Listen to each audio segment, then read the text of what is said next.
diabétique. Dedans, je passe, c'est bon. Alors, pourquoi les urgences diabétiques? Parce qu'elles sont relativement fréquentes. Et elles nécessitent une prise en charge rapide à adapter. Cette prise en charge, le plus souvent, elle est déjà commencée ou assurée, quand c'est des urgences assez simples, par la famille.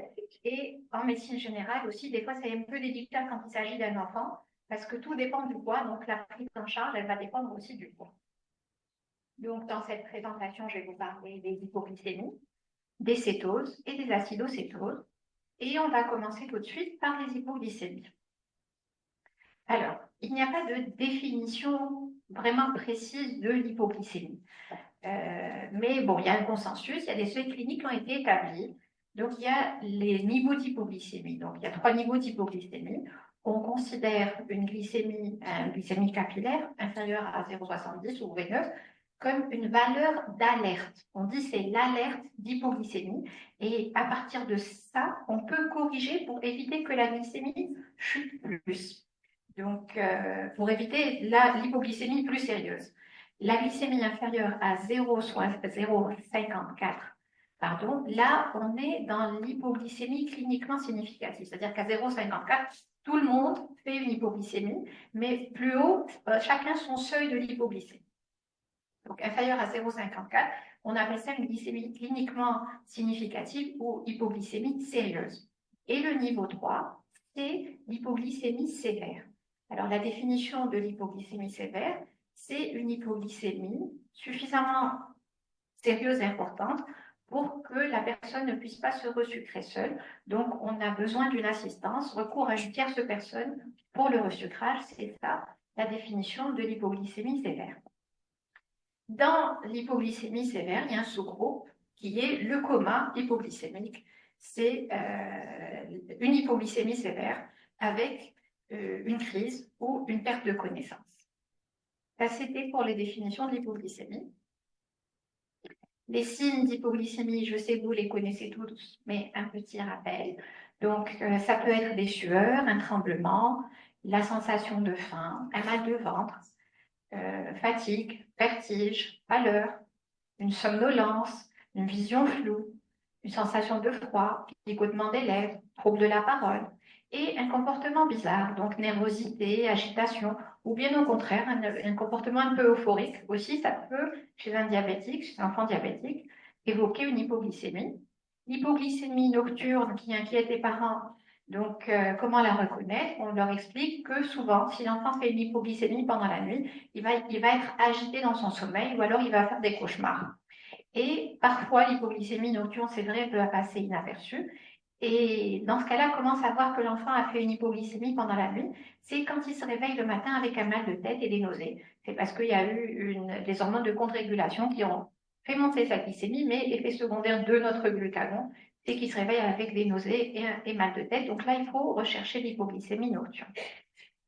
Donc voilà pour les symptômes. Que faire chez un enfant qui a un diabète et qui fait une hypoglycémie?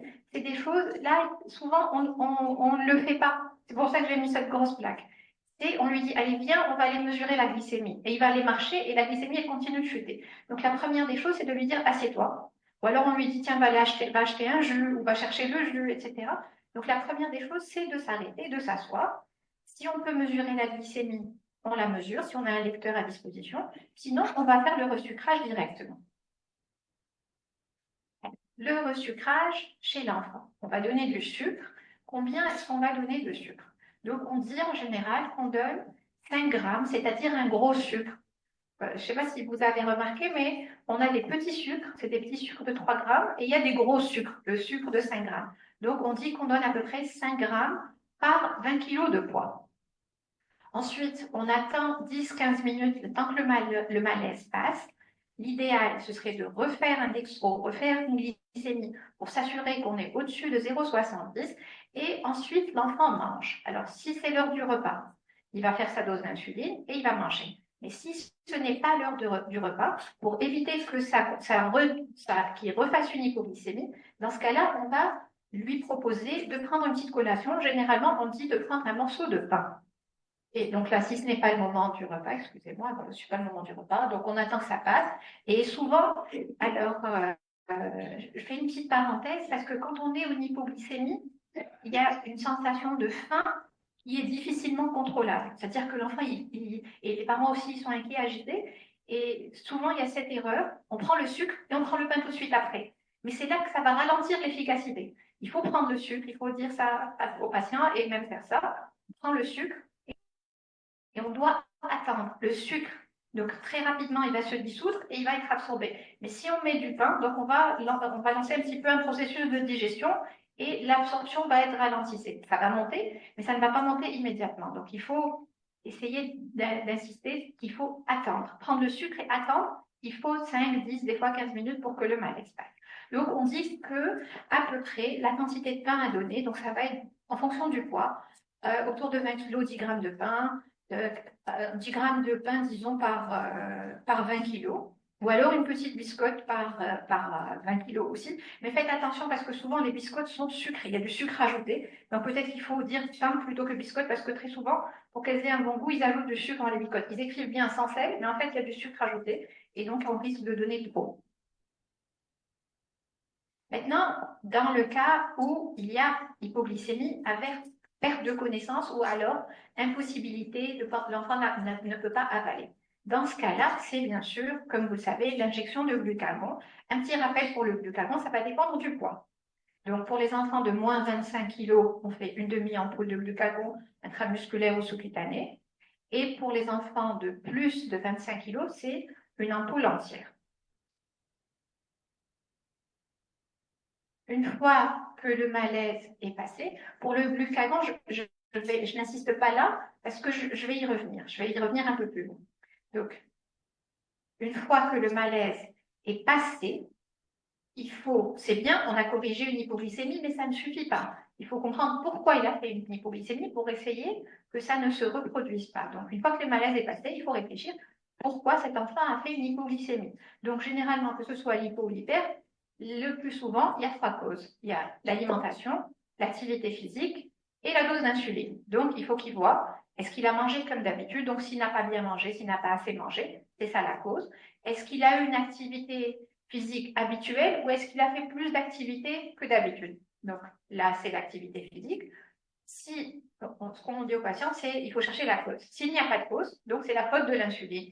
Donc, si l'activité est habituelle, l'alimentation, c'est comme d'habitude. Dans ce cas-là, c'est la faute de l'insuline et il faut baisser la dose d'insuline. De combien est-ce qu'on baisse la dose d'insuline? Si le patient prend moins de 5 unités par dose, on va diminuer d'une demi-unité. S'il prend entre 5 et 15 unités par dose, on va diminuer d'une unité la dose d'insuline qui a provoqué l'hypoglycémie, c'est-à-dire s'il fait une hypoglycémie à 11 heures, ça sera la dose d'insuline du matin. Et si sa dose d'insuline est supérieure à 15 unités, on va diminuer de 2 unités. Donc voilà un récapitulatif. Ça, c'est la recommandation ISPAD. Récapitulatif, conduite à tenir devant une hypoglycémie. Donc, un malaise hypoglycémique, si on peut, on confirme l'hypoglycémie, on fait un dextro. Et là, 2 cas de figure. Mon patient est conscient et capable d'avaler ou patient inconscient. Patient conscient capable d'avaler, on a dit un gros sucre, 5 grammes par 20 kg. L'ISPAD recommande plutôt un petit sucre par 10 kg. Donc, quoi que vous fassiez, c'est bon. Soit le petit sucre par 10 kg, l'ISPAD recommande 0,3 grammes kilo, c'est-à-dire 3 grammes par 10 kg. Donc, il faut une ou deux. La plus simple des méthodes, on dit soit un petit sucre par 10 kg, soit un gros sucre par 20 kg. Bon, ça ne nous concerne pas trop, c'est les enfants qui ont une pompe insuline, on doit arrêter la pompe. On peut resucrer, s'il n'y a pas de sucre disponible, on peut resucrer avec un autre produit sucrant, donc on peut utiliser un bonbon, du jus, etc. Mais ce qui est important, c'est ne pas donner, par exemple, de chocolat, parce que le gras du chocolat va ralentir l'absorption et on va sortir moins vite. Il va corriger son hypoglycémie, mais ça sera dans une demi-heure ou plus. Donc, un sucre rapide. Et ensuite, on va retester 15 minutes après. Quand on reteste, s'il est toujours en hypoglycémie, on refait la même procédure. S'il va mieux, donc là, donner une petite collation glucidique, 10 à 15 grammes de pain ou d'un équivalent glucidique. Maintenant, pour le patient, en cas de perte de connaissance, et je vous ai dit qu'on allait en parler ici, s'il est inconscient, incapable d'avaler, il ne faut surtout pas essayer de forcer ou de lui mettre quelque chose dans la bouche. Donc, il faut le placer sur le côté, le mettre en position latérale de sécurité et donner ce fameux glucagon. Je répète, c'est moins de 25 kg une demi-ampoule, plus de 25 kg une ampoule. Alors, une petite particularité, c'est que nous ne l'avons pas en Algérie, mais de plus en plus de patients se procurent ce glucagon nasal qui a des avantages, qui peut être utilisé chez l'enfant de plus de 4 ans. Et son avantage, c'est qu'on n'a pas besoin de le garder au frigo. Donc, c'est quelque chose qu'il peut prendre à l'école, qu'il peut prendre dans son cartable. En juste, on apprend à l'accompagnateur. Pourquoi? Parce que le glucagon, très très souvent, les parents savent l'utiliser, mais devant cette grosse aiguille et au moment de la panique, un enfant inconscient, ils vont pas le faire. Et récemment, je vous raconte une anecdote. Donc la maman, elle avait le glucagon et elle a paniqué, elle n'a pas su le faire. Elle a une voisine infirmière, une infirmière. L'infirmière qui vient, elle prend le glucagon, elle le fait pas non plus. Elle lui dit, je préfère qu'on l'emmène à l'hôpital. Donc comme quoi, ce n'est pas si évident de faire cette injection de glucagon, même quand on est personnel soignant. Donc, ce glucagon nasal pourrait régler le problème et les études ont montré que quand on faisait le nasal, même si on n'était pas entraîné, c'est très facile, on met dans le nez, dans l'appui. Donc, on a fait le glucagon, on attend que l'enfant se réveille, on reteste la glycémie. Alors, s'il ne réagit pas au bout de 15 minutes, on refait une injection de glucagon. Maintenant, s'il se réveille, il faut quand même si la glycémie est bonne, donner du sucre, parce que le glucagon, on a juste fait sortir le glucose qui était dans le foie, redonner du sucre, attendre qu'il soit bien l'enfant et redonner du pain. Ça, c'est pour la conduite en cas d'hypoglycémie. Voilà le glucagon nasal. Donc, c'était pour l'hypoglycémie chez l'enfant diabétique. Et puis maintenant, on va parler des cétoses et de l'acidocétose. Donc, l'acétose et l'acidocétose sont deux modalités d'aggravation de la carence, d'aggravation du diabète secondaire à une carence profonde en insuline. Donc, quand on est en carence en insuline, au bout d'un moment, on va faire une cétose et si on ne la reconnaît pas, on laisse l'évolution, c'est l'évolution vers l'acidocétose qui est très dangereuse. Et comme a dit le professeur Ledouis juste il y a un petit moment, le pronostic vital qui est mis en jeu. Donc voilà pourquoi c'est important, parce que l'acétose et l'acidocétose sont des urgences, et surtout l'acidocétose, donc le risque de mortalité en cas d'acidocétose, il est quand même important, de l'ordre de 5 à 10%, par œdème cérébral, par hypokaliémie, ou inhalation de liquide gastrique, ou encore d'autres causes. Les signes d'une cétose, il n'y a pas de signe particulier. À la cétose, il n'y a pas de signe, c'est juste les signes du diabète, c'est-à-dire qu'il est en hyperglycémie. Qu'on peut trouver, c'est qu'il va boire un peu plus, uriner plus et qu'il sera fatigué.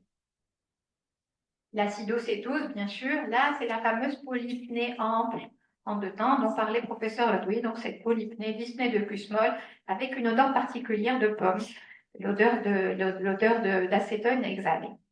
Donc, dans l'acidocétose, il y a une déshydratation et cette déshydratation est mixte. Et c'est pour ça que souvent, on ne se rend pas compte que l'enfant est déshydraté. Et surtout que c'est des grands enfants, donc souvent on ne remarque pas la déshydratation et ces signes digestifs. Donc, qui dit nausée, vomissement, douleur abdominale chez un enfant qui a un diabète et qui est en hyperglycémie, on teste l'acétone. Il a le droit de faire une gastroentérite avec cétose, mais c'est acidocétose jusqu'à preuve du contraire. Il doit aller à l'hôpital et c'est à l'hôpital que le médecin va décider de la prise en charge. Donc, les signes digestifs, nausée, vomissement, douleur abdominale. La conscience est variable, donc très très souvent, l'enfant a une conscience qui est normale. Donc, bon, là, c'est écrit 20%, obnubilation 70% et coma 10%, mais je précise que souvent, pour les acidocétoses légères, on ne se rend pas compte. Donc, on traite souvent, en Europe, c'est après des études qui se sont rendues compte. Les acidocétoses légères, en fait, on les traite comme cétose, on ne se rend même pas compte des fois que c'est une acidocétose légère. Et il peut y avoir aussi des crampes musculaires. Donc, le diagnostic d'acidocétose, donc des fois, il y a des mises à jour. Donc, avant, on disait glycémie supérieure. Bon, il y a le syndrome clinique d'acidose, les symptômes dont je viens de vous parler. L'hyperglycémie, avant, on disait supérieure à 2,50 g, maintenant, on dit supérieure à 2 g. Et il y a même des acidocétoses avec des glycémies assez correctes, mais là, c'est un autre domaine. la glycosurie et la cétonurie importante, c'est-à-dire on va faire un lapstick. Nous, ce qu'on a de disponible, c'est la chimie des urines. On fait un lapstick, on va retrouver des corps cétoniques avec une hyperglycémie supérieure à 2 grammes. Et au niveau du sang, donc c'est l'acétonémie et une acidose, diminution du pH. J'insiste sur l'acidocétose en raison du pronostic vital. Donc la confirmation biologique d'une acidocétose, c'est l'hyperglycémie supérieure à 2 grammes. Donc il faut que les critères soient présents. Un pH veineux, malheureusement, on n'a pas de gazométrie de pratique courante. Et pH veineux, c'est simple à faire, mais malheureusement, nos laboratoires ne nous donnent pas de pH veineux, alors c'est quelque chose d'assez simple à faire. pH veineux inférieur à 7,3 ou bicarbonate sérique inférieur à 18. Juste il y a quelques années, 3-4 ans, on disait inférieur à 15. Maintenant, c'est inférieur à 18 millimoles par litre. Et la présence d'une cétonémie ou cétonurie modérée ou importante. Donc là, je veux insister sur les critères de l'acidocétose. Pour l'acétose, c'est hyperglycémie supérieure à 2 grammes et présence de corps cétoniques dans les urines. Si on a la possibilité, il y a des fois, les patients ont les bandelettes pour l'acétone, donc une cétonémie supérieure à 0,5 millimol par litre et pas d'acidose et pas de symptômes cliniques. Alors, l'acidocétose, elle peut être légère, modérée et sévère, et là, c'est en fonction du pH.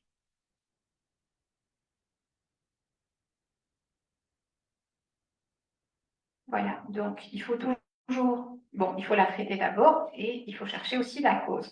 Là, je mets la cause parce que le traitement, il est plus long, donc j'ai commencé par la cause. Quand est-ce qu'on est en acidocétose, en cétose ou en acidocétose? C'est la carence en insuline.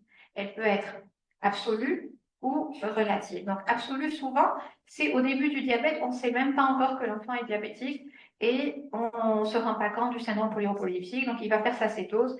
Et des fois, les parents ne se rendent pas compte et ce n'est que quand ils commencent à faire une polypnée, à être obnubilés, à avoir des vomissements, des douleurs abdominales qu'on fait le diagnostic de diabète au stade d'acidocétose.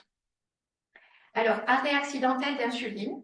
Les enfants qui ont des pompes à insuline, souvent, c'est des problèmes de pompe et ils peuvent se retrouver en acidocétose. Maintenant, avec les technologies, c'est de moins en moins fréquent. Et l'arrêt volontaire d'insuline, surtout chez les adolescents, on pense qu'ils font leurs injections, mais ils ne font pas leurs injections et ils vont se retrouver en acidocétose. La carence relative, donc c'est souvent les infections. Quand tu as une infection chez un enfant diabétique, il faut rechercher l'acétone plus souvent. Parce que les parents, ils se fatiguent. À chaque fois, supérieur à 2,5 g, regardez les urines. Supérieur à 2 grammes, il faut regarder. Mais ils vont voir qu'il n'y en a pas et ils vont arrêter. Mais il faut insister. Quand il est malade, quand il y a une infection, c'est là qu'il y a un risque et c'est là qu'il faut regarder l'acétone. Aussi les traumatismes, la chirurgie et les médicaments, surtout les corticoïdes. Donc, il faut vraiment faire attention à la prescription de corticoïdes chez les enfants diabétiques. On va parler de la cétose simple pour la prise en charge. Quand on a une cétose simple, c'est-à-dire un enfant qui va très bien, il est en hyperglycémie, la glycémie est élevée, on fait un lapstick, on trouve des corps cétoniques. Qu'est-ce qu'on fait chez ce patient? Ce patient, les parents sont formés à le prendre en charge à domicile, mais s'il vient consulter au niveau des urgences, donc qu'est-ce qu'on va faire? On va lui donner un bolus d'insuline. Donc, quelle dose on va donner? On va prendre à peu près 10% de la dose totale. On prend sa dose totale d'insuline, par exemple, il fait 30 unités, on va donner 10% de cette dose. Donc, on l'injecte et on va répéter toutes les 3-4 heures et vérifier l'évolution. Donc, au bout de 3-4 heures, on vérifie, toujours en hyperglycémie, on redonne 10%. Ah. Toujours en hyperglycémie et toujours présence de corps cétonique, on redonne 10%. On attend encore 3-4 heures. Si c'est toujours le cas, là, on peut mettre 20%. On dit un dixième, un dixième, un cinquième. Des fois, il y en a quand la glycémie est très élevée, ils font un cinquième d'emblée. Mais moi, je vous conseille de faire un dixième et ensuite un cinquième, on a le temps. Pendant qu'on est en train de corriger cette cétose, l'enfant continue à manger et à boire normalement. Il faut contrôler la glycémie et les corps cétoniques toutes les 3-4 heures. Maintenant, avec les analogues, donc on peut se permettre 3-4 heures. Avant, avec l'insuline rapide, on était obligé d'attendre les 4 heures. Et surtout, ne pas faire de sport parce que ça va aggraver les choses et il y a risque d'acidocétose s'il va faire du sport. Et voilà, c'est tout simple pour la prise en charge de la cétose. Donc, on peut faire au niveau des urgences et c'est des injections sous-cutanées.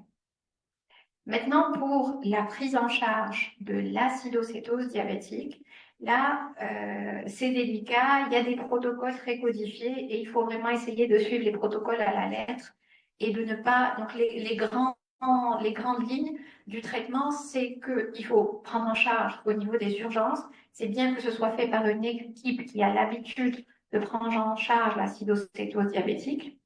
Qu'est-ce que c'est? C'est de la réhydratation et de l'insulothérapie. Et le plus important, c'est d'y aller progressivement, de corriger progressivement les troubles. Et justement, cette réhydratation doit être d'autant plus prudente que l'acidocétose est sévère pour éviter les complications. Et il faut donner des quantités abondantes parce qu'il y a une diurèse osmotique dans l'acidocétose. Je ne vous ai pas mis le mécanisme physiopathologique parce qu'on m'avait dit 20 minutes. Donc là, j'ai de la chance, vous m'avez ajouté quelques minutes. Et on doit donner du potassium parce qu'en fait, le patient, comme il y a cette hyperglycémie, va entraîner une polyurie osmotique. Donc, cette polyurie osmotique, il va y avoir aussi une fuite d'électrolytes. Et quand on va donner de l'insuline, qu'est-ce qui va se passer? Que la glycémie va baisser et le potassium qui était dans la circulation va retourner dans les cellules et on peut avoir des hypokaliémies. Donc, le gros risque, c'est les hypokaliémies. Voici le protocole de l'ISPAD pour la correction de l'acidocétose. Donc, on a des symptômes cliniques, on examine l'enfant, déshydratation, dyspnée plus molle, et on a les critères biologiques, acidose, bicarbonate moins 18, cétonurie ou le cétonémie élevée. On doit faire un ionogramme, on doit faire une fonction rénale, et on va commencer la prise en charge. Donc, la prise en charge, ça fait des recommandations ISPAD depuis quelques années pour les cétoses, les acidocétoses très légères. Donc, maintenant, l'ISPAD recommande qu'on peut les prendre en charge par une insulothérapie sous-cutanée. Donc, s'il n'y a pas de signe de déshydratation ou très minime, on peut commencer insuline sous-cutanée et continuer la réhydratation par voie orale. Dans le cas où, maintenant je fais le cas extrême, en état de choc, là c'est la prise en charge de préférence en réanimation. Et bien sûr, libérer les voies aériennes, sonde nasogastrique, oxygène, mettre de bonnes voies d'abord, etc. Et faire des bolus de sérum salé pour essayer de restaurer une circulation. Une fois que l'enfant est stable, on fait la prise en charge de l'acidocétose habituelle. Donc, on va suivre ici cette fois. Donc, diagnostic confirmé et sans état de choc. Il y a une déshydratation. Le traitement, c'est donner une solution saline, donc sérum salé. On donne 10 à 20 millilitres par kilo qu'on va donner pendant 20 à 30 minutes et qu'on pourrait répéter en fonction de l'état circulatoire de l'enfant. On va calculer ses besoins liquidiens et les répartir, donc corriger lentement et les répartir sur 24 à 48 heures. Donc là, c'est beaucoup d'informations, mais il y a des protocoles, il faut suivre le protocole. Par rapport à l'insulinothérapie, donc c'est une perfusion continue d'insuline à la seringue autopulsée, la dose de 0,05 à 0,1 unité par kilo par heure, et on ne commencera l'insulinothérapie qu'après 1 heure du début de la réhydratation. Voilà, donc la suite on va surveiller. La surveillance, elle doit être horaire. Donc la glycémie, les entrées et les sorties, les électrolytes chaque 2 heures. Si tout va bien, donc on continue tout droit. Là, si tout va bien, lorsque la glycémie est inférieure à 3 grammes, on commence à ajouter du glucosé pour éviter la chute brutale de la glycémie, et on continue le traitement jusqu'à disparition de l'acidocétose.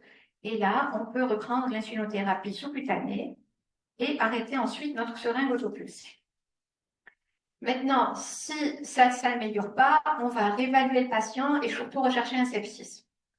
Et pendant notre traitement, il peut y avoir des signes de dégradation, surtout la dégradation neurologique, parce qu'en fait, la hantise, c'est l'œdème cérébral. Et dans ce cas-là, prise en charge en animation, et c'est là qu'entre en jeu le mannitol ou les solutions salées hypertoniques pour essayer de là. Donc là, c'est plus de la réanimation. Vous avez tout ce qu'il faut ici. Maintenant, je voulais vous dire aussi, ça c'est les recommandations d'ISPAD, mais en Algérie, on a les recommandations de la Société algérienne de pédiatrie tous les services de pédiatrie ont ces protocoles. Ils sont bien détaillés, vraiment heure par heure, et en fonction de la situation, en fonction du nonogramme, etc. Donc ça, c'est les recommandations de la Société algérienne de pédiatrie. Il y a un protocole bien codifié de la prise en charge de l'acidocétose, donc la réhydratation, l'insulinothérapie et la surveillance, très important. Comment faire dans toutes les circonstances, parce que c'est assez compliqué. Et voilà, en 2-3 minutes qui me restent, c'est pas évident de vous le dire. Donc, il faut suivre le protocole et l'idéal que ce soit une équipe entraînée pour la prise en charge. Donc, le risque de l'acidocétose, c'est les complications. Dans l'immédiat, c'est le collapsus, la déshydratation, et ensuite, c'est les complications liées au traitement, l'hypokaliémie, hypocalcémie, hypomagnésémie, hypophosphatémie, alcalose, hypoglycémie, etc.